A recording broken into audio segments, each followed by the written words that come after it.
ইউনূস, তোমাকে আমি হুঁশিয়ারি করে বলতে চাই, তুমি ডিসেম্বরের মধ্যে নির্বাচন দিবা, নাইলে তোমার দাঁতের পার্টি দাঁত সব থাপড়াইয়া ফেলাই দিব। এলএসপি নিউজ টিভিতে সকলকে স্বাগতম। আজ সকালে মিছিল ঘিরে উত্তেজনা। অভিযোগ উঠেছে সক্রিয় নেতা সিদ্দিক সরাসরি ডক্টর মোহাম্মদ ইউনূসকে হুমকি দিয়েছেন। আজ সকালে সিদ্দিক নামের একজন সক্রিয় নেতা কিছু সংখ্যক কর্মী নিয়ে মিছিলে অংশ নেন।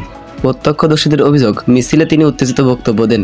সেখানে তিনি সরাসরি নোবেল বিজয়ী ডক্টর মোহাম্মদ ইউনূসকে উদ্দেশ্য করে বলেন, ডিসেম্বরের মধ্যে নির্বাচন না দিলে থাপ্পড় মেরে দাঁত ভেঙে দেওয়া হবে তার এই বক্তব্যকে নিয়ে রাজনৈতিক অঙ্গনে ব্যাপক আলোচনা শুরু হয়েছে।